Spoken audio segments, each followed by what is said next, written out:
Bonjour et bienvenue dans Une graine germe, le podcast qui laisse la place à chaque petite graine de germer, chaque petite idée d'évoluer pour devenir une grande action. Je suis Alexandra, une jeune femme simple, sans prétention, qui voue une passion pour la déconstruction des modes de vie et des pensées, la remise en question pour vivre une vie toujours plus vibrante dans le respect de soi, d'autrui et de notre planète. Dans Une graine germe, pas de tabou. Je vous partage mes pensées, mes expériences en tout genre, mes tests ou encore mes évolutions au fur et à mesure qu'elles se présenteront à moi. J'ai pour ambition que mes paroles attiseront votre curiosité et susciteront votre intérêt le temps d'un épisode ou plus. En plus de mon podcast Éclosion par hygiène de vie centré sur la santé au naturel et la santé naturelle de la femme, j'ai désiré ajouter cette nouvelle émission à la palette de ce que je peux offrir au monde en tant que naturopathe et femme engagée.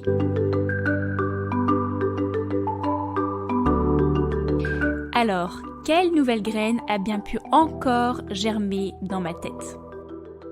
Bonne écoute ! Bienvenue dans un nouvel épisode d'Une graine germe, le podcast qui laisse la place à chaque idée de germer, le lieu où nous explorons des sujets passionnants liés à un mode de vie plus durable. Aujourd'hui, nous plongeons dans l'univers délicieux du pain éthique et presque zéro déchet. Le pain, un aliment de base depuis des millénaires, est bien plus qu'une simple nourriture. C'est une tradition, un art et de plus en plus une expression de notre engagement envers la durabilité. Imagine un pain qui va au-delà de sa saveur exquise, un pain qui raconte une histoire d'approvisionnement éthique, de fabrication respectueuse de l'environnement et d'une communauté engagée. Pourtant, de nos jours, avec les grandes chaînes de distribution et la course à la surproductivité, nous nous éloignons du pain traditionnel nutritif, digeste et respectueux de nos écosystèmes.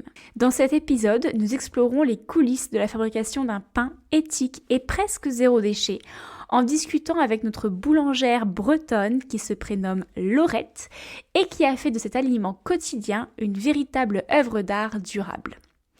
Nous plongeons dans les champs où chaque ingrédient est choisi avec soin. Nous suivons le processus de fabrication qui minimise l'impact sur notre planète et nous découvrons comment le simple acte de savourer une tranche de pain peut devenir une contribution significative à un mode de vie plus respectueux de l'environnement. Alors prépare-toi à t'immerger dans le monde du pain éthique, gourmand et bien plus encore. C'est bien plus qu'une histoire de levain et de croûtes croustillantes.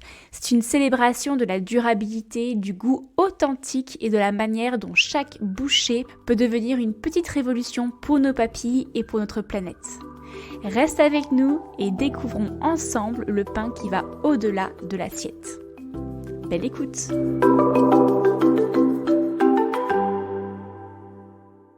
Bienvenue sur le podcast Une graine germe. Bonjour Alexandra.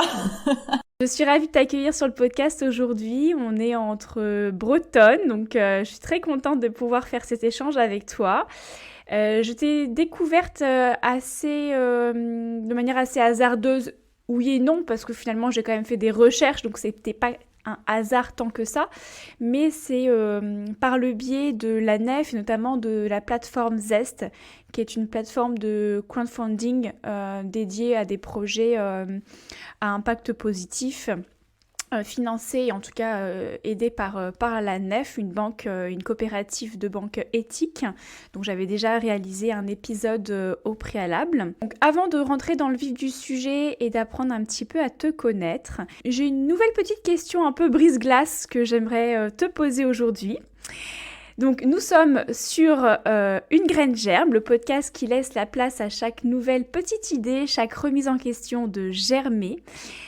Te concernant, quelle a été la toute dernière chose dont tu as pris conscience, la dernière petite graine qui a été semée dans ton esprit et qui est peut-être soit à l'étape de préliminaire de gestation, sous terre, qu'on ne voit pas encore, voire peut-être déjà en pleine germination où l'on voit déjà les petites plantules pointer le bout de leur nez. Qu'est-ce que tu veux dire ? Est-ce que tu veux dire par rapport à la boulangerie, moi politiquement N'importe écologiquement? quoi. Oui, bien sûr, plutôt de manière écologique, ça peut être de la politique, politiquement liée à l'écologie, à la transition. On est sur le podcast qui parle de transition économique, écologique et sociétale. Après, ça peut être en lien avec ton domaine très spécifique dont on va parler, comme complètement autre chose. Ça peut être vraiment une toute petite chose aussi, hein, quelque chose dont tu as pris conscience il n'y a pas très longtemps, comme par exemple moi il y a quelques mois en me disant mais Alexandra, tu dépenses de l'eau potable quand tu fais couler ta douche le temps que l'eau se réchauffe, tu peux récupérer cette eau-là. Enfin, ça peut être vraiment des petites choses comme ça. Vraiment tout ce qui te passe par l'esprit, la toute dernière chose. Toute dernière chose, alors je sais pas, on était pas mal dans des discussions, on a regardé un film avec mon amoureux qui s'appelle Discount.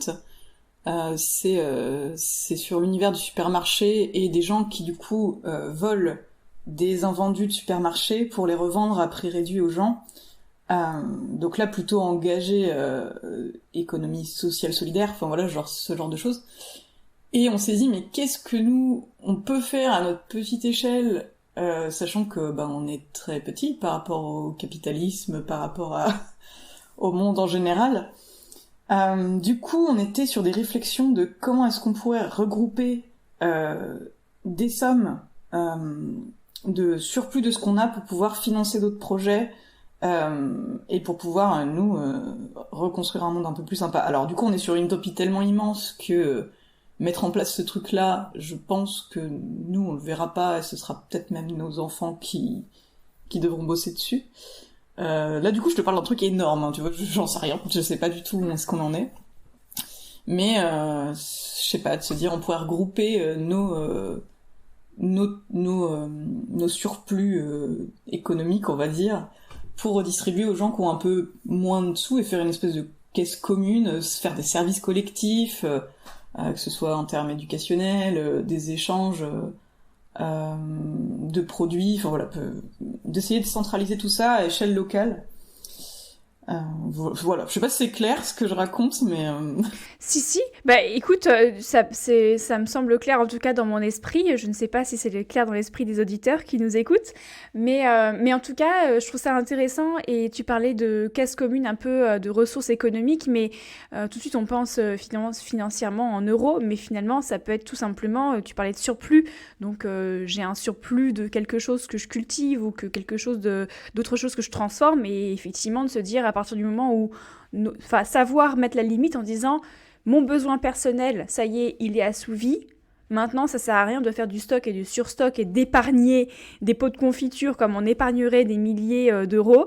Est-ce qu'on peut pas directement le remettre auprès de la communauté et de créer comme ça un circuit d'échange?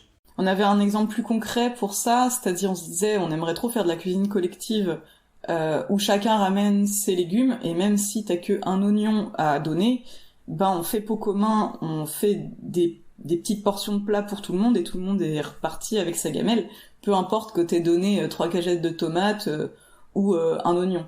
C'est un peu le truc de se dire, tout le monde donne ce qu'il peut, mais on repart tous avec la même dose. Bah, c'est tout simplement un peu le principe de ce qu'on appelle l'auberge espagnole, hein. De plus en plus, quand on fait des dîners entre amis, en fait, on propose tout de suite l'auberge espagnole parce qu'il y a un côté chacun met la main à la pâte. Il n'y a pas que uniquement la personne qui invite qui doit à la fois nourrir tout le peuple financièrement, ou aussi un peu se taper tout le travail, hein, tout simplement. Et puis il y a un côté chacun contribue et chacun aussi fait découvrir à l'autre ses propres produits, son propre stock, ses propres recettes, etc. Non mais c'est ça, c'est de partir sur de l'échange. Et puis là, on était parti sur la cuisine collective parce que j'ai un four à bois qui reste chaud longtemps. Du coup, on conserve cette énergie-là, enfin on la perd pas, pour faire cuire les poulets des habitants, les recettes qu'on a pu imaginer ensemble, les popotes, tout ça, hop, dans le four. Et on met ça à profit justement pour pas perdre toute cette énergie qui est quand même juste de la chaleur perdue, quoi. Bah, tu vois, ça me fait penser à quelque chose, moi, une dernière graine qui a germé dans mon esprit il y a pas si longtemps que ça, et ça fait penser à ça quand tu parles de mutualisation d'énergie, quand on a commencé à mettre en route quelque chose. J'avais déjà, moi, développé ce petit automatisme. Alors, encore une fois, l'impact sur le monde, il n'est pas incroyable, mais je trouve qu'au quotidien, je pense que ça peut faire la différence au fur et à mesure, et puis c'est des automatismes qui se créent dans le schéma mental. Mais tu vois, j'avais déjà pris un peu cet automatisme de dire quand je mets le four en route pour un gâteau, j'en profite pour cuire mon pain et j'en profite pour cuire autre chose parce que la montée en température aura déjà été faite. Et bien en fait, très récemment, on s'est rendu compte avec mon conjoint qu'effectivement, on dépensait de l'eau pour chauffer l'eau quand on prenait une douche. Donc ça, on avait commencé déjà à récupérer l'eau.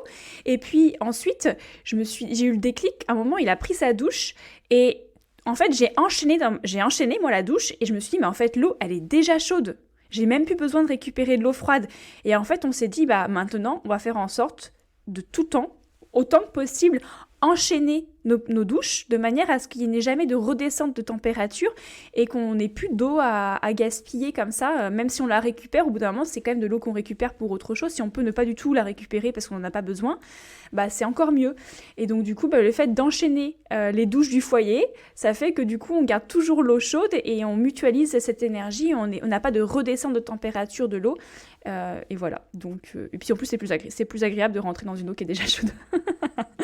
Donc voilà. Bon, là, pour le coup, c'est tout petit par rapport à ce que tu disais, mais bon, ça me fait penser à ça, la petite graine qui a germé et qu'on a mise en place et qui fait un peu la différence. Non, mais après, pour moi, faut faire ce que t'es prêt à faire aussi, et puis tout ça, c'est un processus qui est assez long, et faut le savoir, c'est vrai que tout ce qu'on peut faire a finalement peu d'impact. Ça veut pas dire qu'il faut pas le faire, mais non, on va pas changer le monde avec nos petites mains, et puis on fait ce qu'on peut, quoi. Moi, je pense que c'est plutôt finalement de soi à soi-même, de se dire j'essaye de pas aggraver la situation, mais bon, factuellement, oui, ça reste petit. Après, voilà, mieux vaut petit que rien. Puis on est tellement sur la planète que même des petites actions, au bout d'un moment, ça fera gros. Alors on changera jamais, ça fera jamais changer les politiques. Et encore une fois, effectivement, c'est une question aussi de politique, mais ne serait-ce que... Enfin, moi, je reste persuadée que j'avais fait un épisode avec Anaëlle Sorigné sur l'effet du petit colibri, en fait. Et on avait beaucoup débattu sur l'importance ou non de mener ces petites actions et quels sont vraiment leurs impacts à plus grande échelle. Donc j'entends et je suis complètement d'accord sur le fait qu'au bout d'un moment, les gros changements viendront aussi des plus gros. Forcément, c'est un peu le Pareto, le 20-80, mais pour autant, on reste quand même des milliards sur la planète et que nos petites actions qui semblent petites et en fait, c'est une question de vision, parce que moi, ce que je fais de mon côté peut te paraître insoutenable, comme ce que tu fais de ton côté me paraît insoutenable, mais chacune dans nos périmètres, ça nous paraît largement soutenable en fait. Donc c'est vraiment une question assez subjective. Et pour autant, chaque chose que l'on peut faire de son côté, pour moi, aura, quoi qu'il arrive, un impact, qu'il soit justement négatif que positif. Parce qu'encore une fois, on peut le mettre des deux côtés. Oui, mais bon, je fais caca dans l'eau potable, c'est pas grave. En soi, l'eau est récupérée, elle est assainie, et puis ce n'est que moi. Non, mais si on est tous sur la planète à faire caca dans l'eau potable, ça devient problématique, quoi. Et c'est le problème actuel. Donc oui, même si on passe sur des toilettes sèches, c'est pas une petite action. Pour moi, c'est aussi important. Donc ah non, mais je suis d'accord. Je suis d'accord. En plus que tout ça a de l'importance. Même si il y a une chose un peu absurde là-dedans, tu peux pas lutter contre une société qui fait des milliards et des milliards de chiffres en balançant des milliards de litres d'eau. C'est vrai que t'es 10 litres d'eau à côté de chasses d'eau, même si on est 100 000, 200 000 à le faire, ça représente pas tant que ça. Mais c'est toujours ça de prix, et c'est aussi comme ça qu'on peut modifier les consciences collectives, et plus on s'auto-éduque, et plus on s'auto-conscientise, plus on peut avoir un impact à échelle locale qui soit intéressant. Et factuellement, on aura besoin d'en prendre conscience assez rapidement, parce qu'on a une question de survie qui arrive, faut qu'on limite nos ressources, faut qu'on se débrouille pour la flotte, enfin, il y a pas mal de choses qu'il faut qu'on réagisse, parce que de toute façon, il faut qu'on survive. Donc, voilà. Non, mais et puis je pense que l'idée sous-jacente de mener ces petites actions, entre guillemets, qui encore une fois ne sont pas si petites que ça, mais des actions plutôt, on va dire, à échelle individuelle, pour moi, ça vient aussi nous permettre de développer notre esprit critique face justement à des comportements un peu plus impactants des gros industriels, parce que quand on prend conscience qu'on gaspille de l'eau à échelle individuelle, que ce soit par la douche, par les toilettes, etc., tout de suite, en fait, on devient beaucoup plus critique quant au process industriel utilisé des produits qu'on achète. Et on commence à se renseigner et on commence peut-être à rentrer dans une sorte de boycott de certaines industries, marques, etc., qui font du gaspillage. Et pour le coup, eux, qui utilisent des milliers et des tonnes d'eau et donc du coup qui rentrent complètement en jeu dans la notion de gaspillage ou d'économie d'eau. Donc cet esprit critique qu'on développe par le biais aussi de nos actions individuelles, pour moi, c'est super important. Et c'est qu'en faisant des actions à notre échelle qu'on peut vraiment développer cet esprit critique, je trouve. Je suis assez d'accord avec ça, effectivement, sur l'éducation, la conscientisation, et du coup d'avoir une espèce de... Je sais pas comment on dit, mais... j'ai aura en tête, mais c'est pas ça que je veux comme mot. On fait diffuser toutes ces connaissances-là et tous ces échanges-là, et le côté critique fait que on s'entraide les uns les autres à avancer dans notre réflexion, et c'est plutôt par là qu'on peut reprendre du pouvoir pour moi, c'est en se posant des questions, en discutant avec les gens, en comprenant leur point de vue, en débattant de manière sans culpabilité, de pouvoir exprimer des points de vue. Pour moi, c'est là-dessus qu'on avance le plus, c'est en conscientisant toutes ces questions environnementales qui touchent tout le monde, toutes ces questions politiques, que ce soit une question d'argent, une question du coup politique environnementale se rejoignent dans le sens où je vais y arriver. Ouais, politique environnementale se rejoignent parce que économiser l'eau, c'est aussi économiser de l'argent, et comme ça, quand on peut comprendre le point de vue des gens qui voient, je pense à ça parce que j'en rencontre pas mal, des gens qui, les questions écologiques, c'est assez loin d'eux, ça les concerne pas trop, alors que si tu arrives à les choper dans un sujet qui les inquiète plus, tu peux faire des ponts comme ça, tu peux faire des liens qui sont riches parce que aussi tu comprends leur point de vue, ils comprennent le tien, sans essayer de les convaincre. Pour moi, c'est essayer de rencontrer les gens et de les concerner dans un contexte qui soit détendu et ouvert à la discussion. C'est un peu ce qui est problématique en ce moment, c'est qu'on a tendance à être très manichéen et que pour le coup, il y a plus trop de place aux nuances. Moi, mon combat, il est plus là, c'est de rajouter de la nuance dans tout ça. Même si on est limité, voilà, on est humain, on fait ce qu'on peut, on n'est pas forcément les plus intelligents dans ce sens-là. Enfin voilà, on a tous nos biais, nos clichés. Dans l'idée qu'on fait toujours du mieux qu'on peut, on fait des fois de la merde. Enfin, Propose, c'est que depuis tout à l'heure, on parle ensemble, mais on n'a pas encore pris le temps de savoir qui tu es, Laurette. Est-ce que tu pourrais, en quelques mots clés, nous dire un petit peu plus qui tu es comme femme, comme jeune femme? alors, comment est-ce que je pourrais me résumer? C'est pas si évident. Disons que je suis donc Laurette, j'ai 27 ans. J'habite en Ille-et-Vilaine. Je suis une ancienne comédienne, mais du coup comédienne, metteur en scène amateur et musicienne amateur. J'ai aussi fait pas mal de philo, donc des ateliers philo pour enfants notamment, philo art où on mêle une pratique artistique avec de la discussion critique. Donc ça, c'est ce que je fais, globalement. Moi, ce que je suis, je sais pas, moi, je suis plutôt une meuf... je sais pas, je suis sympa, des fois. Non, c'est vrai que je saurais pas me décrire, à part, juste... je suis boulangère dans un petit village. Je viens de monter ma boulangerie en four à bois, spécial pain au levain, ingrédients locaux... et que c'est bon, on vient déguster des trucs délicieux. Donc tu es gourmande? Mais je suis très gourmande, j'aime beaucoup le sucré notamment, et ça me perdra, je pense. Des fois je grogne, c'est un truc qui se décrit, ça, c'est ça, je sais pas. Je râle. Une râleuse gourmande et bretonne. Voilà, je râle, mais en vrai, je suis plutôt gentille. Je suis gentille. Une gentille râleuse, gourmande bretonne et artiste dans l'âme. Ça résume pas mal. C'est une belle phrase, qu'est-ce que t'en penses? Je vais mettre ça en titre de l'épisode.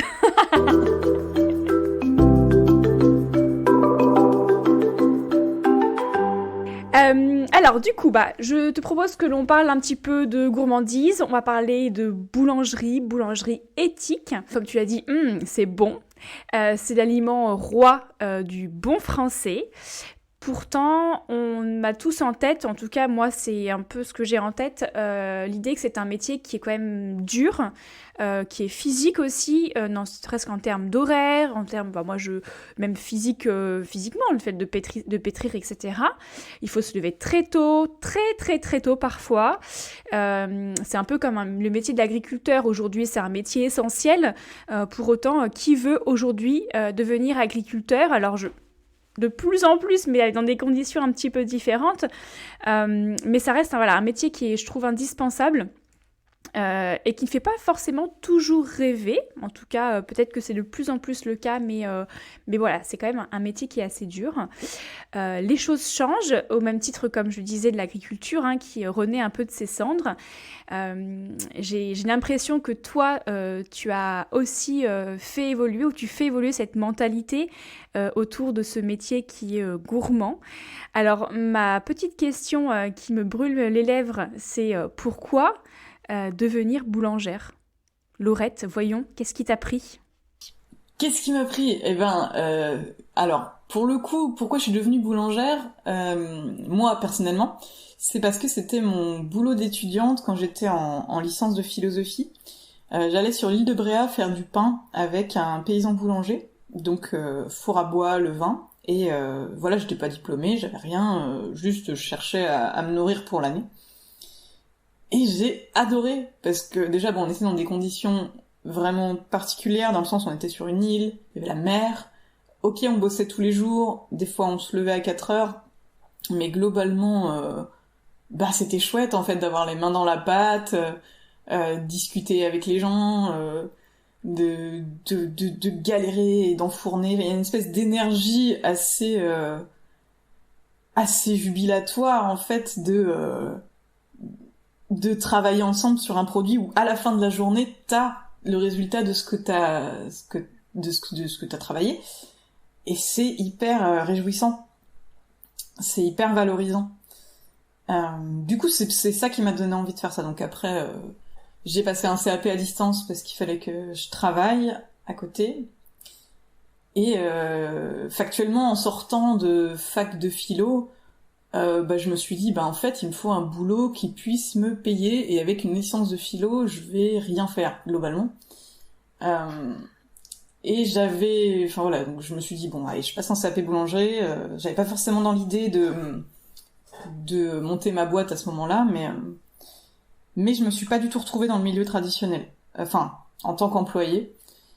Pour plein de raisons, que ce soit de la gestion d'équipe, du sexisme, justement en fait tout ce que tu décrivais, toutes les conditions qui sont hyper difficiles, où tu te lèves à 2h du matin, du coup t'as pas vraiment de vie de vie biologique vraiment acceptable, tout est dans de la productivité absolue, il y a pas forcément un truc sympathique là-dedans, pas beaucoup d'humains quoi.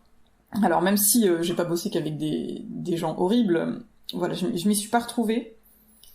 J'arrivais pas à me faire à cette espèce d'ambiance d'entreprise où on est un peu malheureux au travail en fait, on exécute, mais il y a pas tellement de créativité là-dedans, juste on fait nos heures quoi. Il y a une espèce de routine de boulot qui, je sais, est le cas pour beaucoup de gens, mais c'est vrai que moi j'arrivais pas à m'y adapter. Du coup, l'idée c'était de créer mon métier à moi, avec mes conditions, quelque chose qui me corresponde. Donc évidemment ça a été du travail à mettre en place, et c'est toujours le cas parce que je suis pas ouverte depuis très longtemps, je suis ouverte depuis 2 mois. Mais c'est à travers des rencontres d'autres boulangers qui travaillaient 30 heures par semaine tout seuls, sans se tuer à la tâche, en pensant à leur corps, c'est-à-dire Ils pétrissent pas 200 kilos de pâtes d'un coup, ils pétrissent des petits morceaux, comme ça ils se font pas mal pour rien. Ces rencontres-là m'ont fait me dire, ah mais en fait c'est possible d'être boulanger sans galérer, enfin sans souffrir. Donc moi, je m'organise pour commencer à 6h du matin, donc c'est quand même vachement moins tôt que la plupart des boulangers. Et je m'organise un rythme qui me correspond mieux. Donc le mardi, par exemple, je travaille que l'après-midi, je travaille de 14h à 19h. Et puis, voilà, c'est parce que c'est un rythme qui, moi, me correspond. Le lendemain, du coup, je fais du 6h, 11h, en gros. Et après, j'ai la vente le soir. Donc, à partir de 16h jusqu'à, 20h, en gros, je suis mobilisée. Et là, comme je suis encore au début, je me cherche encore dans le rythme, donc j'ai encore pas mal de temps à caler avec toute la gestion d'entreprise, en fait, toutes les commandes, aller chercher des ingrédients, faire de la communication, tout ce qui peut rentrer en compte, la compta, j'en sais rien. Il y a plein de trucs à maîtriser que j'apprends. Mais le but à terme, c'est d'essayer de viser en 35 heures avec... moi, par exemple, je me suis fixé d'avoir forcément 2 jours d'affilée de pause, donc un vrai week-end. Donc là, j'ai le dimanche, lundi, quoi qu'il arrive, et je ne pense pas au travail parce que j'ai autre chose dans ma vie qui sont importantes. Voilà pourquoi devenir boulangère, ça peut être cool, en fait. C'est parce que déjà, on travaille dans un métier qui est vachement ludique. De faire des boules de pain, il y a un côté enfantin de la pâte à modeler qui me plaît beaucoup. Donc faut voir ça vraiment comme un jeu. C'est aussi hyper créatif parce qu'on invente toujours des nouvelles méthodes, des nouveaux produits. C'est hyper plaisant parce que les gens viennent vous voir et vous disent ouais c'était super bon, on a fait des super croque-monsieur, on est trop content. Bah c'est une super récompense.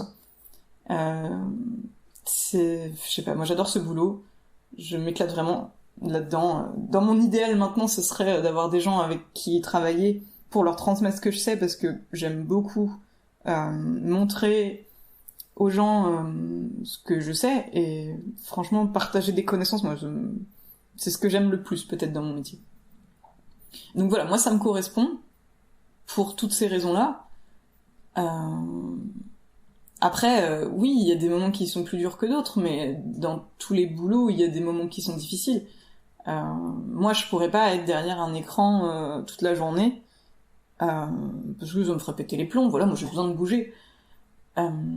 Après, on peut aussi avoir un métier de boulangère où on se préserve, on fait attention à son dos, on fait attention à son sommeil, on fait attention à bien manger, et on travaille pas 80 heures semaine parce que ça n'a pas de sens pour moi. Voilà, j'ai pas de valeur de vérité dans ce que je raconte, mais boulanger, c'est trop cool, c'est tout. En tout cas, tu me donnes envie parce que nous, à petite échelle, comme je te le disais un petit peu en off, on a Bobby à la maison, notre levain, qui a fêté récemment ses 1 an et qui nous fait du bon pain. Après, c'est aussi les mains de mon conjoint, mais on fait ça, on fait ça à la main et on fait ça dans un four. On fait pas un four à bois, hein, on fait ça avec un four électrique. Mais c'est vrai qu'on a le plaisir immense de pouvoir déguster du bon pain frais. Aussi un fournil avec un boulanger à l'ancienne, un petit fournil en fait qui a été repris de père en fils à chaque fois. Et il est trop marrant parce que du coup alors ça me fait penser à toi parce que il fait de la vente uniquement entre guillemets 2 fois par semaine. En fait, il ouvre son fournil 2 heures 2 fois par semaine, donc seulement 4 heures, mais il y a une queue immense parce que les gens viennent commander leur pain et ils repartent avec 3, 4, 5 miches de pain, donc des gros pains qui se préservent et puis en plus qui peuvent congeler, ils vont aussi des galettes à côté. On voit les farines de pain qui viennent de la minoterie, on peut en plus lui prendre de la farine, donc nous on en prend là-bas. Et quand tu arrives, en fait, c'est vraiment sombre. Il y a le four à pain qui est juste à côté. Tu vois son étalage de pain incroyable qui fait trop envie. Et puis, il fait son petit calcul d'addition à la main. Il pose à la main ses additions. C'est à l'ancienne, quoi. Mais c'est tellement incroyable. Et en fait, il fonctionne. Il fonctionne à fond, quoi. Enfin, je veux dire, économiquement, il n'y a aucun souci. Et puis, c'est là depuis très longtemps, de toute façon. Tu te rends compte que, de toute façon... les métiers de la bouche, comme ça, c'est peu importe, j'ai envie de dire, les moyens des personnes. Voilà, le pain, il n'est pas il est au juste prix, quoi. J'ai envie de dire, il est pas, il est pas comparable à une baguette, effectivement, à 50 centimes à Hyper U, quoi, au supermarché. Mais c'est pas le même produit, en fait. Et au bout d'un moment, les personnes s'en rendent compte largement. Je trouve ça chouette que tu puisses aussi, toi, démocratiser comme ça en te disant, il y a des métiers comme ça, c'est le kiff, en fait, de les faire. Et on peut les faire, effectivement, en brisant un petit peu les idées conçues et en essayant de se dire, on peut vivre d'un métier qui nous plaît. Et qui aussi assouvit un vrai besoin de la société, et aussi à son rythme, en se préservant, en préservant les ingrédients et en préservant son corps et son esprit, quoi. Donc, pour rendre le processus durable aussi. Donc, je trouve ça chouette et tu me donnes envie. Et tu vois, quand tu parlais, je me disais, mais je pense que je vais essayer de voir si elle peut venir me former, si je peux venir lui donner de l'aide. Et puis après, tu as dit, je serais ravie de pouvoir partager mes connaissances. J'ai dit, donc peut-être qu'un jour, hein, je serai ta petite main. Il n'y a pas de raison qu'il y ait que moi qui ai un métier que j'aime. Enfin voilà, donc moi je suis trop contente que les gens viennent à la boulange, viennent expérimenter sur une journée. Puis un jour, quand je pourrais, je prendrai des stagiaires ou des gens en reconversion, j'en sais rien. Mais trop cool. Moi je suis trop contente. Puis c'est pas si difficile que ça. C'est vrai qu'on a une vision du truc hyper physique. Alors ouais, t'es pas assis toute la journée, mais tu peux tout mettre en place pour que si t'as du mal à marcher, tu peux t'asseoir et faire des trucs, faire tes pâtons. Voilà, si t'as besoin. Évidemment, il y a plein de risques et quand on est un peu fatigué, ça peut être un peu dangereux, notamment quand on travaille avec du feu, quand on travaille avec des charges qui sont assez lourdes. Mais on peut tout modifier pour que ce soit le moins lourd possible, soit le plus sécuritaire possible. Non, mais j'aime trop mon métier, c'est trop cool. Donc aujourd'hui, ça fait 2 mois que tu es lancée. Est-ce que tu pourrais nous dire un petit peu quel type de produit tu proposes et environ les quantités que tu réalises justement pour venir mettre en corrélation avec la notion d'horaire dont tu parlais? En termes de produits, globalement, j'ai des pains. Mes pains, c'est tous la même base de pâte. C'est du semi-complet, donc de la farine T80 sur levain, donc au four à bois. J'ai donc du nature, donc en gros c'est pour le différencier des autres, en format 500 grammes, 800 grammes et 1 kilo. La même base de pâte avec des graines dedans, donc c'est sarrasin, lin et tournesol, et potentiellement de l'avoine dessus, des flocons d'avoine, si les gens veulent bien. Je fais les mêmes du coup en sésame, donc juste des graines de sésame autour. Donc ça c'est la base des pains. Après je fais aussi du pain de mie, donc en 500 grammes et 1 kilo. Voilà, avec de la pâte fermentée dedans. Donc peu d'ingrédients, mais il est quand même super bon.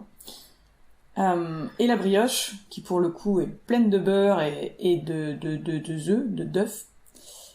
Donc celle-là plutôt en 250 grammes et 500 grammes. Et j'ai toujours des cookies au beurre de cacahuète parce qu'on aime bien se faire un petit plaisir de temps en temps. Et en plus de ça, j'ai un produit du mois, du coup qui change tous les mois. Donc là, ce mois-ci, c'est le pain aux noix avec une touche de miel de sarrasin. Mais le mois dernier, c'était la brioche roulée à la cannelle, donc pâte à brioche avec du beurre, du sucre et de la cannelle, et c'était trop bon. Voilà, donc pas forcément hyper régime, mais c'est bon pour le moral. De toute façon, tout est une question de quantité. Et à partir du moment où les ingrédients sont de qualité, je pense qu'il n'y a pas de notion de régime ou pas. Bien sûr, l'idée, c'est pas de manger 1 kilo de brioche tous les jours, mais ça ne pourra pas nous nourrir. Et au bout d'un moment, de toute façon, naturellement, si on écoute ses besoins, et là, c'est la naturopathe qui parle, clairement, le corps, au bout d'un moment, il va naturellement dire stop. Comme je dis souvent, c'est l'excès qui est l'ennemi du bien. La tempérance. Exactement. Mais c'est vrai que pour l'instant, moi j'essaye de pousser un maximum les commandes des gens, mais comme je suis pas ouverte beaucoup, comme je suis ouverte que 3 jours par semaine, 2 soirs et un matin, les gens ont encore un peu de mal à... déjà, faut qu'ils viennent découvrir la boulangerie, goûter les produits. Donc pour commander, faut déjà que tout ça se fasse. Donc pour l'instant, en termes de quantité, je suis pas énorme, on va dire. Je dois avoir... je sais pas si ça va donner une idée aux gens, parce que je dirais bien 50 kilos de produits, mais ça a l'air beaucoup et pas beaucoup en même temps, par semaine. Ouais. Disons qu'en gros, il faudrait que je triple la production pour me sortir un salaire, en gros. Après, voilà, tous les petits commerces, ça met du temps. Il y a bien 1 an en général pour que ça se stabilise, que les gens découvrent. Mais c'est pas très grave parce qu'en vrai, dans 2 mois, j'ai quand même réussi à faire un petit chiffre. Il y a toujours des nouvelles personnes qui arrivent, donc trop cool. Alors du coup, je te propose que l'on rentre un peu plus en détail dans le processus de fabrication d'un pain, sans forcément faire de nous des experts boulangers, mais juste pour qu'on comprenne vraiment les coulisses en fait, les coulisses d'une fabrication de pain et surtout mettre un peu en exergue la différence entre un pain éthique presque zéro déchet, je dis presque parce que ça fait référence à des échanges en off qu'on a eu sur le fait que je t'avais dit zéro déchet et tu m'avais reprise en disant c'est pas vraiment zéro déchet, etc. Mais tu pourras expliquer le pourquoi du comment. Et versus aussi, du coup, la fabrication d'un pain dans une boulangerie lambda, parce que moi, j'ai vu il y a quelques années des reportages, et depuis, en fait, je ne vais plus jamais dans une boulangerie où je ne connais vraiment pas du tout, je vois pas le four à bois, où je vois pas écrit levain, etc., parce que j'ai vu des trucs dans un reportage, ça m'a mise en colère vraiment et ça m'a dégoûté du pain de ce type de boulangerie. Donc j'aimerais peut-être que tu nous expliques un petit peu déjà dans un premier temps la différence dans peut-être le processus de fabrication et dans les ingrédients entre tes pains, ton pain toi éthique presque zéro déchet et peut-être un pain d'une autre boulangerie un peu plus lambda, un peu plus industrielle, un peu plus à la va-vite qui fait de la grosse quantité. Déjà je voudrais mettre une nuance, c'est que il y a tout un spectre de boulangeries. Donc, il y a des boulangeries de boulangers qui sont passionnés dans le traditionnel traditionnel. On parle de traditionnel sur plutôt les gens qui font plein de baguettes. Du coup, moi, ça me semble un peu bizarre comme mot. Mais entre le classique, on va dire, et l'artisanat, il y a aussi des artisans qui bossent très mal. Il y a des boulangeries classiques qui bossent très bien. Et du coup, moi, la différence entre un pain en levain, du coup, et une baguette tradition classique à la levure, déjà c'est dans le titre. Hein. Il y a un pain qui est fait avec du levain, l'autre qui est fait avec peut-être du levain, mais globalement de la levure. Moi, je travaille en fermentation longue, c'est-à-dire qu'en fait, je prépare la pâte la veille. Je la fais dormir en chambre de pause entre 10 et 12 degrés pendant une douzaine d'heures en gros. Donc comme ça en fait le levain et les goûts du pain ont bien le temps de se développer, ça permet aux arômes et à la pâte de gonfler tranquillement pour du coup assurer un produit qui a vraiment du goût. Donc je pétris dans un pétrin mécanique parce que c'était un choix de ma part dans le sens où j'avais bossé déjà avec des pétrins manuels dans le sens où on fait la pâte à la main, tout ça. Moi j'ai voulu me dire je m'épargne du temps là-dessus, pendant que ça pétrit je peux faire autre chose. Donc pétrissage mécanique, mais essayer de pas trop pétrir les pâtes pour éviter de les blanchir et du coup avoir un gluten qui est trop puissant. Voilà, donc de toute façon le gluten il a le temps de bien se former pendant la levée, pendant la nuit. C'est ça qu'on cherche dans un pain en fait, c'est de créer un réseau de gluten. Donc en fait c'est les molécules qui s'allient les unes les autres et plus on laisse la farine et l'eau ensemble, plus ça a le temps de se consolider et de créer une espèce de pâte étirable pour ensuite avoir un beau pain joli et délicieux, puisque du coup là il a eu tout le temps du monde pour lever. Contrairement des fois à là c'est ce qu'on appelle une méthode indirecte. La méthode indirecte, donc c'est qu'on fait la pâte la veille et qu'on la cuit le lendemain. La méthode directe, c'est qu'on fait tout dans la même journée. Pour le coup, le pain, il lève en 6 heures à peu près. Ça dépend s'il fait chaud, s'il fait froid, enfin bref. Voilà, en 6 heures, il a moins le temps de développer des arômes que sur 12. Le matin, quand j'arrive, je façonne les pains, voilà, pour les mettre en forme, pour qu'ils soient ronds. Moi, je fais plutôt du rond, parce que c'est ce qui me plaît le plus à faire. Et puis voilà, c'est aussi comme ça qu'on peut préserver mieux le pain, c'est que ce soit réparti sur une masse assez épaisse. Voilà, plus le pain est gros, meilleur le pain sera, et mieux il se conservera. Donc je façonne le matin, ensuite ou pendant j'allume mon four parce que du coup il met 2 heures à monter en température. J'enfourne là-dedans, puis après il y a les livraisons à la cantine. Donc, globalement, moi je travaille comme ça. Donc mon levain, hélas, j'avais des super levains, mais mon congèle m'a lâché 1 mois avant l'ouverture. Du coup, j'ai dû relancer un levain, donc il est assez jeune. Il a quoi? Il a 3 mois du coup. Du coup, forcément, quand j'ai ouvert ma boulangerie, j'ai eu pas mal de surprises de levain parce que il était pas encore hyper stabilisé, donc les pains n'arrivaient pas à lever. Du coup, j'ai ouvert en ayant complètement foiré les pains. Alors pour le coup, ils avaient trop levé. Enfin, bref, c'était l'enfer. Du coup, j'ai ouvert et j'ai avec des brioches et des pains de mie à offrir. Enfin, à vendre. Bon, les gens ont été hyper compréhensifs et faut savoir que le pain au levain, pour le coup, c'est du vivant. Du coup, ça fait pas toujours ce qu'on veut. Ça fait un peu sa vie. Là où, dans une boulangerie traditionnelle, une baguette à la levure, c'est toujours assez régulier. Si on maîtrise bien ses températures, ça lèvera quoi qu'il arrive. Il y a une espèce de confort de travail comme ça où on se dit, il n'y a pas de surprise. Par contre, le problème de la levure par rapport au levain, c'est que c'est moins digeste. Ça digère pas les sucres de la même manière. C'est moins digeste. On a du coup plus de taux de sucre, plus de sel aussi, puisque du coup, vu que ça a moins de goût, puisque le levain donne beaucoup de goût par rapport à la levure, du coup, on est obligé d'ajouter des produits en plus pour avoir du goût. Donc, on sait bien que sucre, sel, c'est pas fou pour une santé à long terme. Après, dans les boulangeries traditionnelles, on fait aussi des plus petites pièces et on pense moins au fait que ça puisse se conserver. Donc voilà, une baguette à la fin de la journée, typiquement, elle est le lendemain, elle est vachement dure et du coup c'est pas très agréable à manger. Là où mon pain, en tout cas j'ai eu pas mal de retours de clients qui me disaient qu'il tient très bien la semaine et que voilà, ils le congèlent aussi des fois parce que j'aime bien juste réchauffer des tartines, mais techniquement on peut le garder toute la semaine et ça a plus de sens parce qu'on jette pas du coup de pain. Il y a d'autres différences entre moi et une boulangerie traditionnelle, mais sur les produits, c'est essentiellement ça. En tout cas, effectivement, le pain au levain, moi, depuis que je mange du pain que du pain au levain, et des fois, ça peut m'arriver de consommer du pain qui n'est plus au levain de manière très occasionnelle.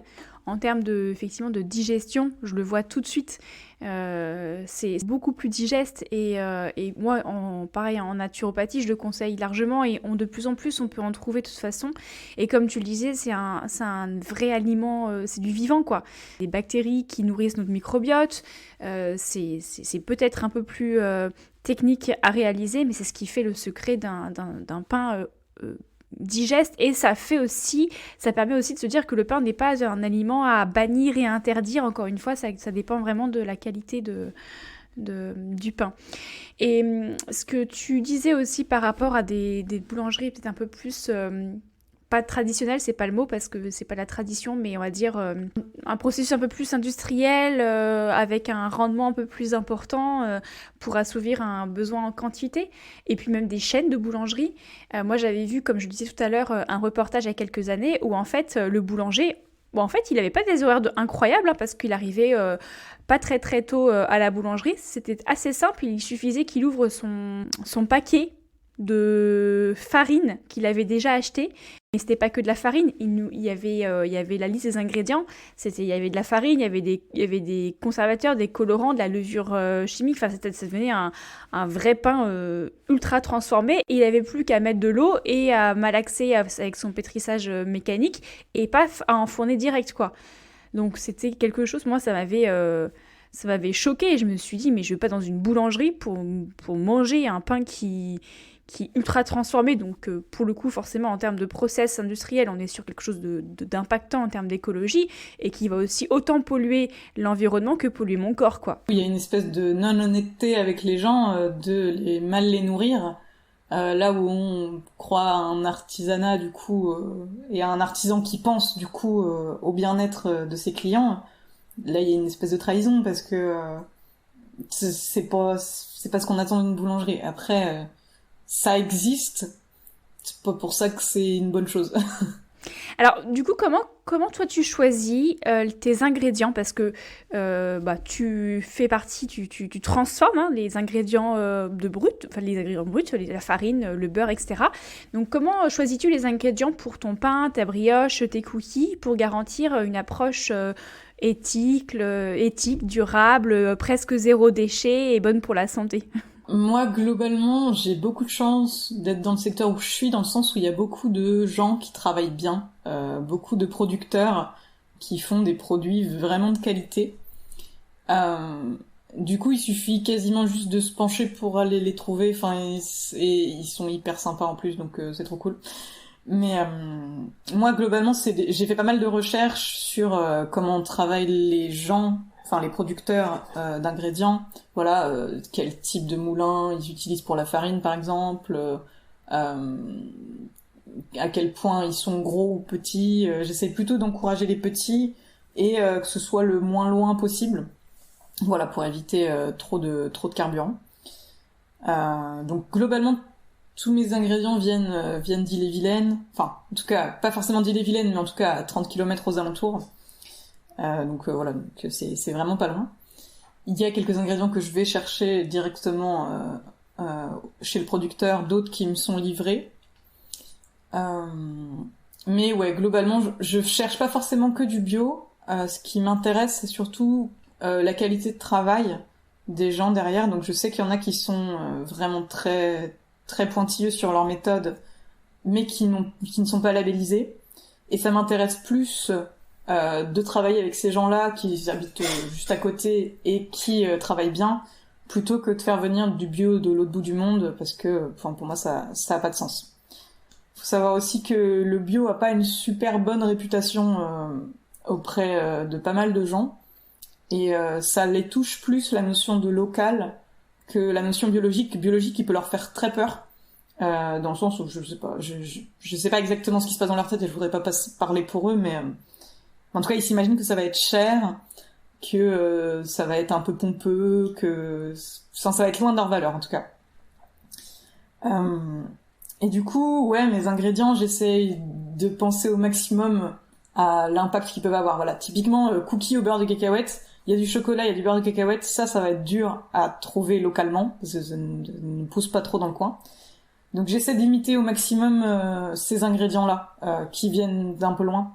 Donc j'évite de faire trop de trucs au chocolat, trop de trucs au beurre de cacahuète. J'ai un produit qui fait ça, voilà.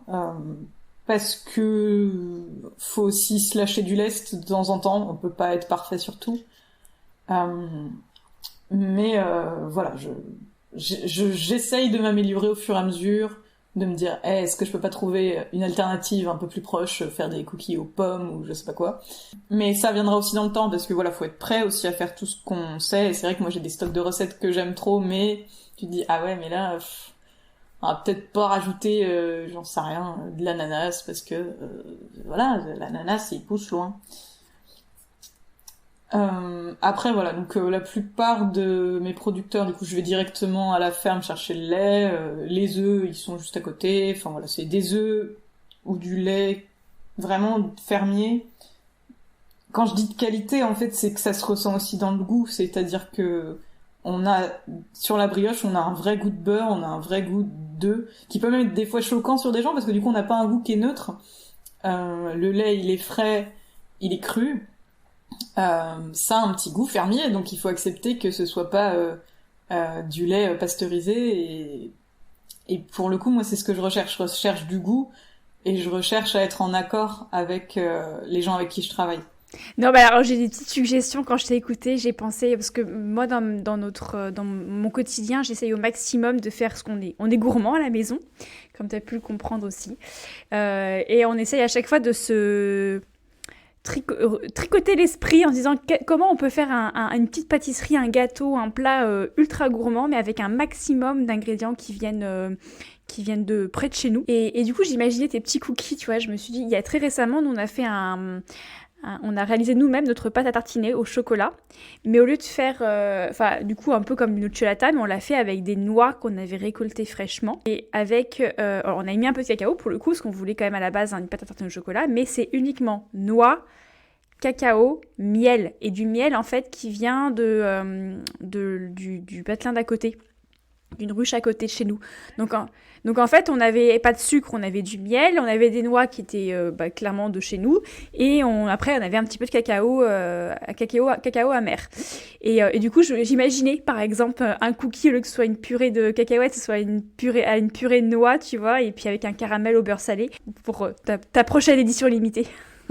Carrément. Eh ben, je garde l'idée, trop bonne idée. Non, mais c'est ça, en fait, c'est qu'on suffit juste de se décaler un tout petit peu dans notre manière de penser, de conscientiser qu'on prend des habitudes, et puis on peut être vachement créatif et trouver plein de trucs trop bien. J'ai une autre idée, une brioche façon tatin, tu peux faire, avec des pommes caramélisées. Ah ouais, bah non, mais franchement, c'est pas les idées qui manquent, et je suis très contente d'avoir les suggestions des gens. C'est pas tout d'avoir les idées, il faut savoir concevoir la recette pour que ce soit faisable, à échelle un peu plus grande que uniquement dans sa cuisine. Et bon, quoi. C'est pour ça que moi je limite le nombre de recettes, en fait, c'est que je veux pouvoir être capable de maîtriser ce que je fais.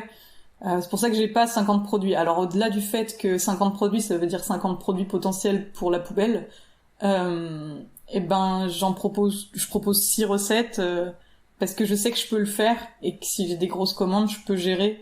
Là où plus tu multiplies les recettes, plus tu multiplies aussi le temps de travail. Et potentiellement de pas maîtriser. Après, du coup, c'est pour ça que j'ai le produit du mois, c'est pour me dire, je garde de la créativité quoi qu'il arrive, en me disant, je me réinvente tous les mois, et du coup, je fais des tests un peu réguliers de ce qui peut marcher ou pas.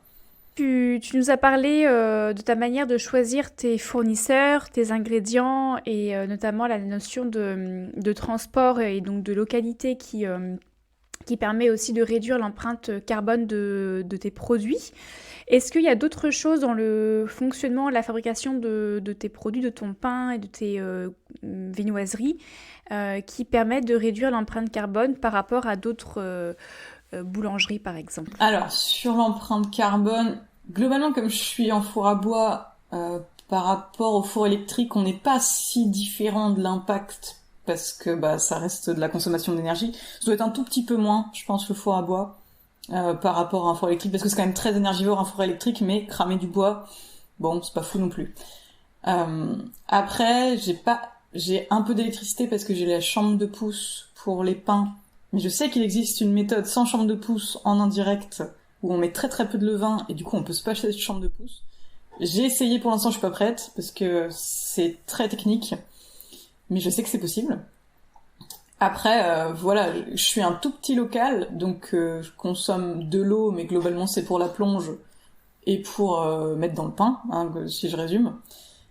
Allez, je fais un petit coup de seau d'eau sur le sol, mais voilà. Après, j'essaie dans tous mes gestes quotidiens de prendre conscience de ce que je peux perdre en énergie, voilà, ou en gaspillage alimentaire. Parce que tout ce qui est gaspillage, c'est toujours de l'empreinte carbone en plus, parce que c'est toujours de la transformation de déchets, etc. Il y a plein de choses de type, voilà, mes produits ménagers, ils ont ils sont avec des produits naturels. J'essaie que ce soit pas du gros chimique qu'on balance directement dans le tuyau. Je récupère un maximum de farine que je tamise, donc ça évite de l'acheter. Les surplus de pain, globalement, je les mets à prix libre dans une boîte à pain devant la boulangerie quand je suis pas là. Voilà, comme ça les gens donnent ce qu'ils veulent et ils récupèrent du pain. S'il en reste quand même, je les redonne à des gens qui ont des animaux. Donc voilà, pour du pain sec qui soit pas juste dans la poubelle, mais que ça puisse profiter aux poules ou à qui veut donner, qui a besoin de pain sec.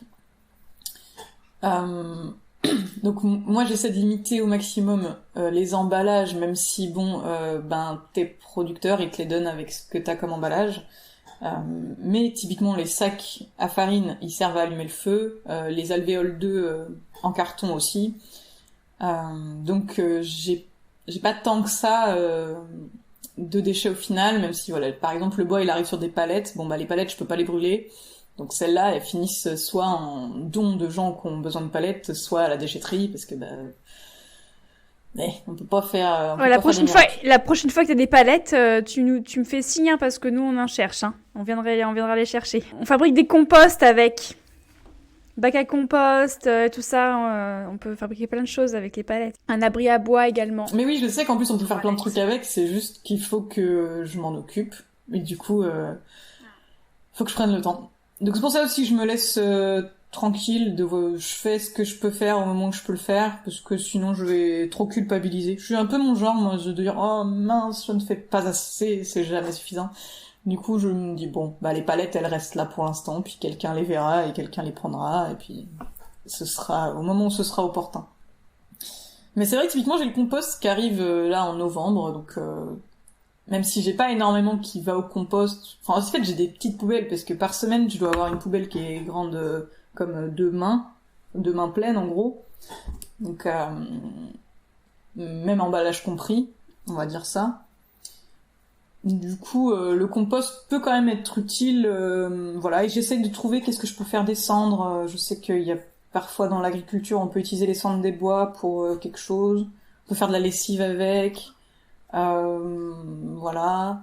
Qu'est-ce qu'il y a d'autre comme truc Globalement, j'essaye de penser à tout ça. Je mets les choses en place petit à petit. Mais voilà, typiquement, le compost n'est pas encore là. Je sais pas, les petites graines qui dépassent des pains au sésame, elles sont pour les oiseaux, mais bon, voilà. J'essaye de pas trop en mettre dans la poubelle.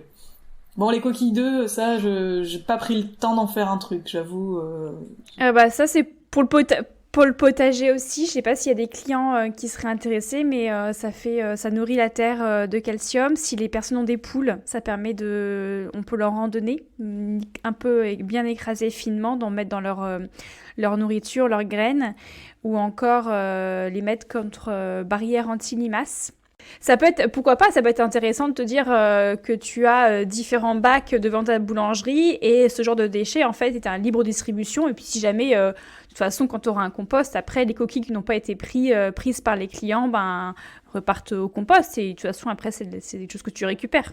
Non mais c'est ça, il y a plein d'idées à mettre en place, c'est juste que je viens d'ouvrir une entreprise et du coup tout ça est un peu lent, plus lent que ce que je voudrais des fois à mettre en place.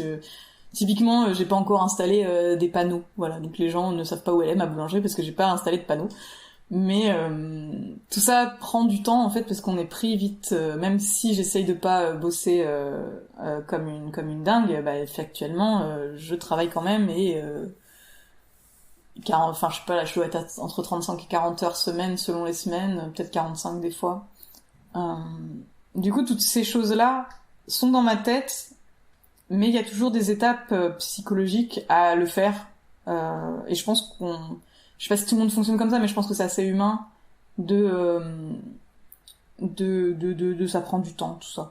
Oui, puis quand on est seul, on est à la fois, on a ce côté très peut-être positif pour certaines personnes d'être indépendante et de pouvoir avancer et de faire un petit peu toutes les idées qui nous passent par la tête. Et en même temps, des fois, on est vite confronté à se dire encore ça qu'il faudrait que je fasse, ou il faudrait que je fasse ça, ce serait bien, mais au bout d'un moment, on peut pas avoir 15 000 bras et 3 000 jambes en même temps.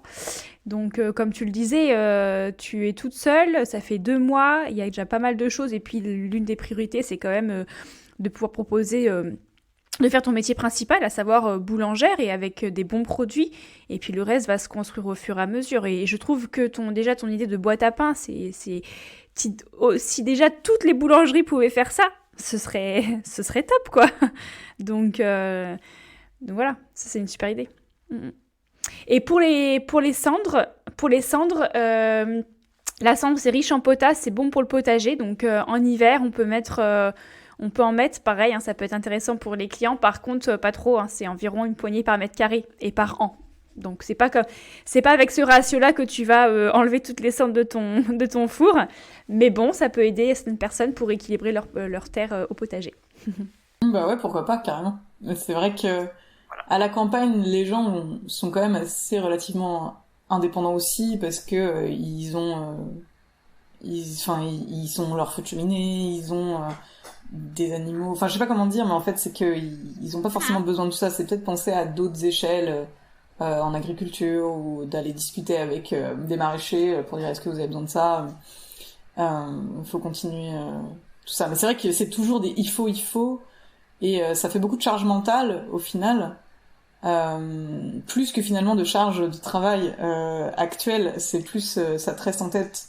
Moi, je suis assez partisan, je sais pas comment on dit, on se lâche la grappe, on se met suffisamment de pression comme ça dans la vie, sans culpabiliser en plus. Effectivement, c'est bien de s'améliorer. Enfin, c'est important. Il faut accepter sa temporalité, je pense. C'est ça. Et en fait, faut laisser le temps aux idées d'être digérées et intégrées aussi par notre corps et notre mental. Parce que tu disais, c'est beaucoup de charge mentale. Mais c'est beaucoup de charge mentale quand c'est des choses qui sont un peu nouvelles. Et par exemple, toi, franchement, à l'échelle d'une vie, c'est un projet, c'est un bébé, c'est tout neuf. Et déjà, ça doit te prendre beaucoup de charge mentale, ne serait-ce que de mener une entreprise. Avant, parce que tu es boulangère, mais tu es aussi entrepreneur, tu es chef d'entreprise, donc tu as tout ce que tu disais, toutes les tâches derrière d'entrepreneur à réaliser, et c'est encore une zone d'inconfort en fait. Et donc c'est complètement difficile, c'est même impossible d'être 100% dans une zone d'inconfort. Il faut garder un petit peu de confort en fait. Et c'est une fois que les choses inconfortables rentrent dans une sorte de routine, qu'elles deviennent confortable et qu'on peut réintégrer après d'autres nouvelles choses. Et c'est un temps de digestion et comme tu dis, c'est une temporalité au même titre que les 4 saisons qui défilent et que les arbres doivent perdre leurs feuilles et doivent se reposer avant de bourgeonner de nouveau. Bon, après, je suis indépendante et je trouve ça très cool de l'être, mais je suis pas seule non plus. Dans le sens où, certes, c'est moi qui fais plein de choses, mais il y a plein de choses que je délègue à d'autres métiers. Typiquement, la comptabilité, c'est pas moi qui l'a fait, parce que je sais pas faire. Il y a plein de trucs où il faut admettre qu'on sait pas faire, et c'est pas grave. Et même pour des petites choses, ça m'est arrivé de demander aux copains, bon bah là, moi je sais pas bricoler, j'ai besoin de faire un trou dans un mur, bon bah ça me stresse, venez m'aider. Ou alors là, bon je pourrais le faire, j'ai un tas de bois à refaire, bon mais j'ai mal au dos, ou j'ai besoin d'aide. Même si je peux le faire, il y a un truc de savoir bien s'entourer, pas hésiter à demander des conseils aux gens, que ce soit dans le domaine de la boulangerie ou dans d'autres domaines. Enfin, plus t'as de conseils, mieux c'est. Après, tu fais ta sauce, mais c'est important de pas être seul là-dedans. Et c'est aussi ce que j'avais envie de défendre. C'est pas parce qu'on travaille tout seul qu'on est obligé de tout gérer. Voilà, c'est bien aussi d'admettre que on peut pas tout apprendre d'un seul coup. Voilà, parce que là, typiquement la communication, moi, c'est pas du tout mon truc, et j'apprends à le faire, mais je sais pas le faire, c'est un métier, en fait. C'est compliqué. Alors, Laurette, je te propose que l'on fasse un petit voyage ensemble, qu'on aille un petit peu se projeter dans une utopie réaliste. On se projette dans 10 ans, donc nous sommes actuellement en 2033. Voilà, donc on va parler au présent. Quand on réouvre les yeux après ce voyage ultra écologique parce qu'on n'a pas pris l'avion, est-ce que tu pourrais nous dire ce que tu vois autour de toi, là, maintenant, en 2033 ? Qu'est-ce que tu vois et peut-être même qu'est-ce que tu ressens ? Ah ouais. Ah bah j'ai dû prendre un coup de pelle quand même, parce que 10 ans de plus, forcément, ça se sent. Non, j'en sais rien. Oui, je perçois déjà tes rides en plus, hein, tes rides de maturité, d'expérience. Je pensais que la vieillesse c'était pour les autres et que j'étais immortelle. Qu'est-ce que tu crois ? Bon bah voilà, maintenant j'ai 37 ans. Non, je déconne, 37 ans c'est pas si vieux. Arrêtez de me dire que je suis vieille. Quelques cheveux blancs et voilà. Qui a des cheveux blancs ? Moi j'ai pas de cheveux blancs, je suis hyper jeune, ok. Non, qu'est-ce qui se passe autour de moi ? Je sais pas pourquoi, moi, j'ai l'impression que c'était exactement comme il y a 10 ans, hein, globalement. Peut-être qu'il fait un peu plus froid l'hiver, peut-être qu'il fait encore plus chaud l'été. Je me souviens plus comment c'était il y a 10 ans, parce que je me souviens que c'était quand même un climat assez tendu, hein, les uns envers les autres, sur plein de sujets environnementaux, mais au niveau sociétal, on était un peu dans une phase de violence. Là, je pense peut-être qu'on trouve un équilibre sur certaines choses. En tout cas, moi, 37 ans dans mes baskets, ça va bien. Et dans ta boulangerie, comment ça se passe ? Raconte-nous un petit peu où tu en es dans ta boulangerie. Est-ce que tu es encore dans ta boulangerie ? Est-ce qu'il y a des choses qui se sont passées ? Là, en fait, ce qui s'est passé avec ma boulangerie, c'est qu'elle a tenu 5-6 ans à cet endroit-là. Après, là, je suis sur un projet qui a été établi il y a 4 ans où, en fait, on a créé un lieu de vie avec un espèce de lieu, comment on dit, un habitat partagé, en fait, où on a une salle de spectacle, on a effectivement un coin boulangerie, on a une partie maraîchage, on a des animaux, qui est un peu plus dans la campagne qu'en centre-bourg comme j'étais avant. On a un lieu où pas mal de gens circulent, où on peut créer des projets, et notamment la boulangerie a migré là, on a installé un four à bois là-dedans, et puis c'est reparti, mais d'une autre manière. Et d'ailleurs, tu n'es plus la seule à faire du pain. On sent que toutes les personnes qui font partie de de ce lieu partagé, de cette communauté à micro-échelle, ont appris à faire du pain comme tu le faisais. Et un petit peu tous les jours, chacun prend le relais et change un petit peu de casquette. Il y en a un jour, Laurette, le lundi, elle fait son pain. Et puis mardi, elle est dans le champ en train de récolter des carottes. Et mercredi, elle fait un spectacle vivant. Et le jeudi, elle devient peut-être philosophe. Ouais, grave. Puis je pense on est en train de gérer les enfants des uns des autres un peu aussi en même temps. Je reste quand même, je pense, sur le pôle boulangerie parce que c'est moi qui ai le plus d'expérience là-dedans, notamment pour toutes les personnes qui sont de passage, pour créer de l'envie dans ces personnes-là, qu'on soit des projets, de monter leurs projets ou de réorientation. Je reste quand même référente sur ce truc-là, mais effectivement, ça tourne, et on s'est créé une clientèle de proximité pour que ce soit un lieu aussi où on puisse faire plein d'autres choses. On fait des soirées pizza sans arrière-pensée, juste vas-y, on fait des pizzas dans le four à bois, c'est cool. Mais on peut aussi avoir des projets plus pédagogiques, comme des ateliers pain, où les écoles viennent nous voir, ou même on se déplace et on a plein de jeux sur le pain pour apprendre comment ça marche. On peut avoir des projets plus artistiques aussi avec la boulangerie, avec des spectacles en pâte à pain, où à la fin on cuit des monstres dedans, dans le four à bois, et puis on ressort avec des trucs qui ressemblent à rien, mais enfin bref. On essaye de créer un projet plus vaste et plus tentaculaire avec les liens des uns et des autres. Enfin bref, c'est un peu un projet bordel, mais c'est un projet qui est vivant. Et quel conseil tu donnerais à nos auditeurs qui cherchent à acheter du pain de bonne qualité, un pain éthique, un pain presque zéro déchet? Est-ce que y a des endroits en particulier? Est-ce qu'il y a des questions très spécifiques à poser pour être sûr de savoir ce que l'on achète et ce que l'on met dans son corps? Oh là, alors après, des gens qui travaillent bien, il y en a partout. Ils sont pas forcément faciles à trouver parce qu'ils sont pas forcément champions de la com. Je pense sur les marchés, il y a pas mal de chances de tomber sur des gens qui travaillent bien, ou du moins, je pense qu'il faut discuter avec les gens qui connaissent un peu le réseau, ou qui sont implantés depuis longtemps. Ils connaissent forcément le boulanger qui s'est installé, même dans son petit coin. On les trouve en vrai. Après, les questions à poser pour les boulangers, ça peut être un bon indice de savoir qu'ils travaillent au levain, que leur farine, savoir d'où viennent leurs farines. C'est toujours un peu de recherche en fait, parce que c'est du temps à y consacrer, de se dire bon alors je demande à mon boulanger où il a trouvé sa farine, mais du coup sa farine faut que j'aille rechercher comment est-ce qu'il travaille, d'où elle vient, tout ça.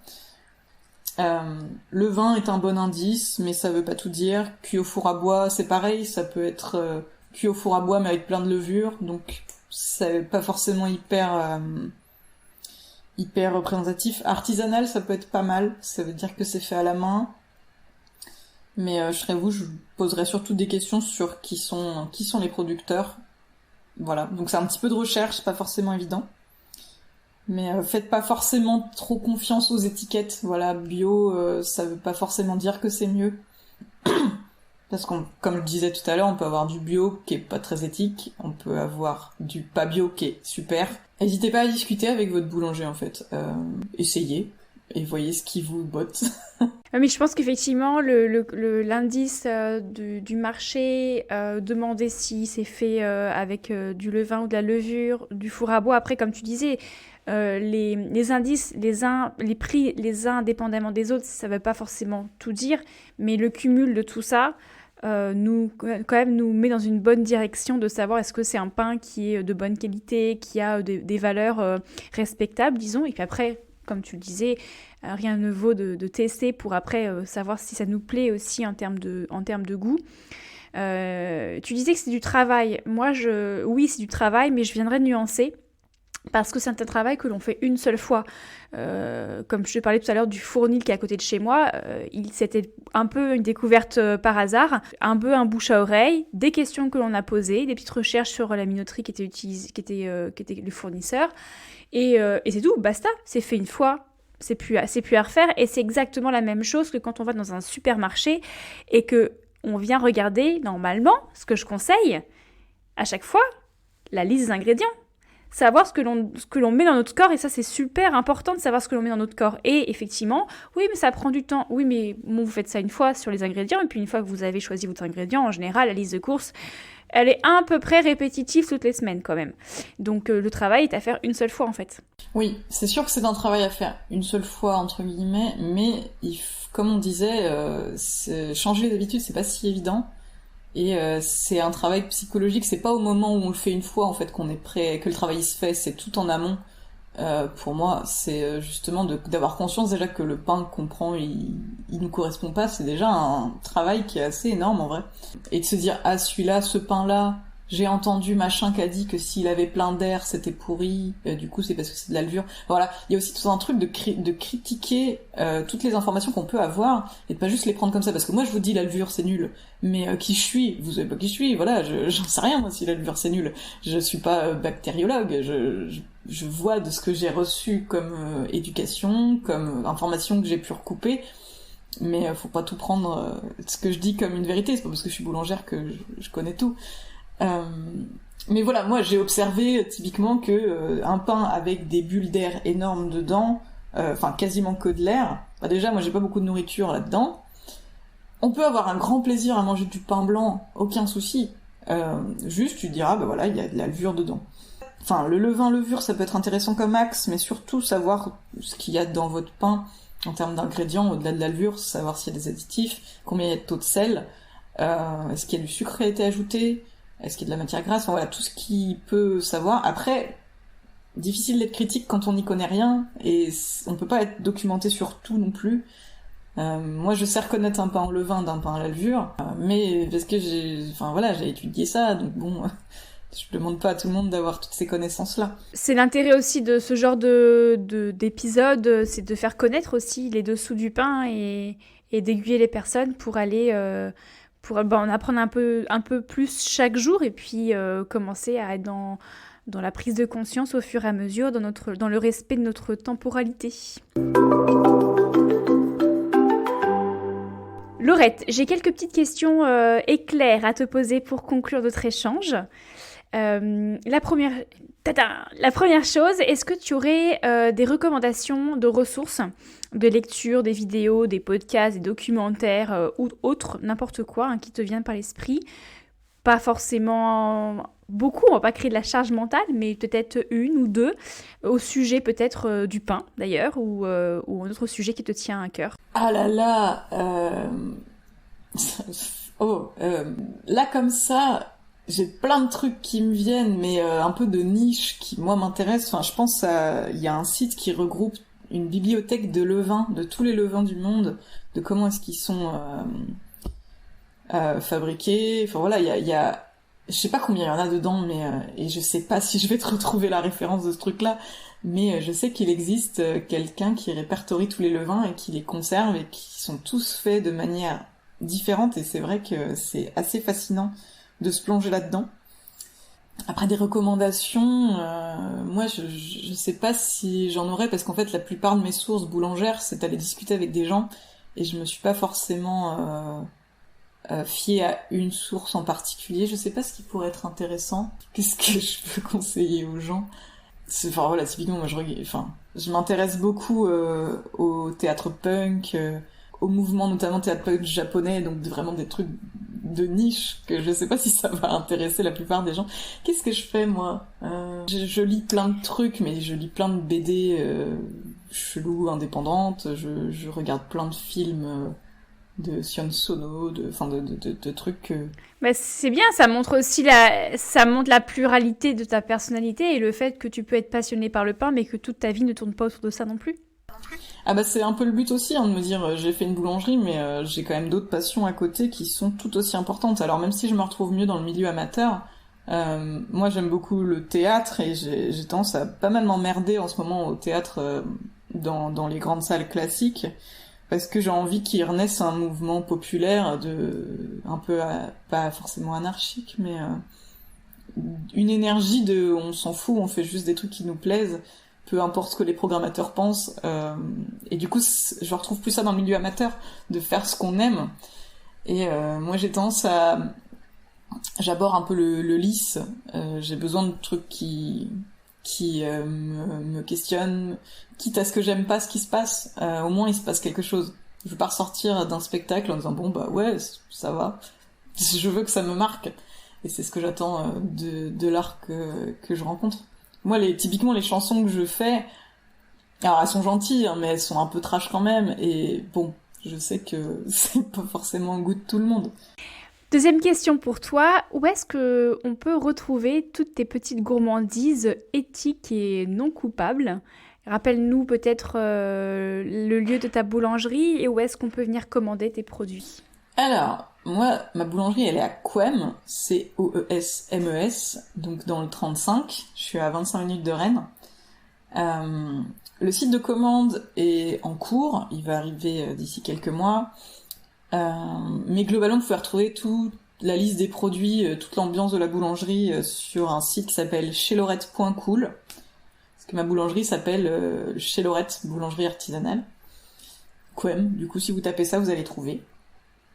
Mais ouais, chez lorette.cool, bientôt en site de commande. Super. Et enfin, une toute dernière question pour toi. Quelle question aimerais-tu poser à nos auditeurs qui nous ont écoutés durant tout cet échange? Non, je me demande, dans la population des gens qui vont écouter ce podcast-là, je pense que ça va déjà être des convaincus que le pain au levain c'est bon. J'espère. Ou peut-être pas en fait. Peut-être leur poser la question, est-ce que vous, ça vous pose question, le pain que vous mangez? Je sais pas. Est-ce que c'est un truc pour vous? Est-ce que vous posez des questions à votre boulanger? Est-ce que vous pouvez déjà? Parce que c'est pas forcément évident. Mais si on peut pas poser des questions, c'est déjà un premier indice pour moi, parce que cette absence de proximité avec la personne qui nous nourrit finalement, je trouve que déjà c'est un premier indice. Bah ouais, carrément. Moi c'est vrai que j'ai fait le choix de faire la vente aussi pour pouvoir parler de ce que je fais. Mais pour ça, la vente est limitée, parce que voilà, je peux pas être ouverte de 7h à 22h tous les jours, parce que je vais faire une dépression, voilà, et j'ai pas envie, ça m'intéresse pas. Du coup, je suis ouverte que 3 soirs, enfin 2 soirs et un matin, mais par contre, je discute avec les gens. Et ils me racontent plein de trucs de leur vie qui, moi, m'enrichissent aussi. Mais ouais, je veux pouvoir répondre à des questions. Alors, je pourrais former une vendeuse aussi. Ce serait une vendeuse ou un vendeur, d'ailleurs. C'est pas un souci. Mais, je sais pas, j'aime bien qu'il y ait du lien en direct avec l'artisan, quoi. Je sais pas, moi, j'aime bien. Donc, vous qui nous écoutez, là, vous allez peut-être vous mettre à table, peut-être avec un pain qui pourra accompagner votre repas. Est-ce que vous connaissez l'impact de ce pain? Est-ce que vous savez comment il est fait? Est-ce que vous savez qui vous l'a cuisiné, vous l'a conçu, vous l'a fabriqué? Et si vous n'avez pas de réponse à ces questions, peut-être ça pourrait être intéressant de creuser un peu et d'aller voir ce qui se cache derrière le pain que vous êtes en train de déguster. En tout cas, s'ils ont des questions, ils peuvent toujours me demander. Et oui, je mettrai le lien des contacts en description de l'épisode pour toutes les personnes qui souhaitent directement rentrer en contact avec toi. Eh bien, écoute, merci Laurette pour ce bel échange. Est-ce que tu as une dernière chose que tu aimerais rajouter, une question que je ne t'ai pas posée et qui te trotte à l'esprit, ou on a fait le tour de tout ce que tu aurais voulu échanger aujourd'hui? Non, je crois que j'ai pas mal abordé de trucs. Alors après, là, comme ça, à chaud, je pense que on a quand même parler de pas mal de choses. Évidemment, demain, je vais faire « Ah, j'aurais dû parler de ça, je le sais ». Pas grave, c'est demain. Mais en tout cas, merci beaucoup Alexandra, je suis très touchée que tu m'aies contactée parce que je ne suis qu'une humble personne lambda au fin fond de la Bretagne. Nous sommes tous humbles, lambda, et nous avons tous des pépites en nous. Quelles que soient nos passions, nos métiers, nos professions, nos addictions, peu importe, on a tous un impact comme on le disait et je suis très ravie d'avoir pu faire ta connaissance. La prochaine fois que je vais en Ille-et-Vilaine, je te ferai le petit mot et j'essaierai de venir te voir et voir un petit peu comment tu fonctionnes et puis déguster tes produits bien entendu. Et puis le jour où je peux me dédier, où je veux me dédier du temps pour vraiment me mettre la main à la pâte, comme on dit, eh bien, je garde précieusement tes contacts. Tu viens quand tu veux, c'est avec grand plaisir. Merci beaucoup Laurette. Et écoute, je te souhaite une très très belle continuation dans ton projet. Et je te dis peut-être à bientôt. Merci, à bientôt.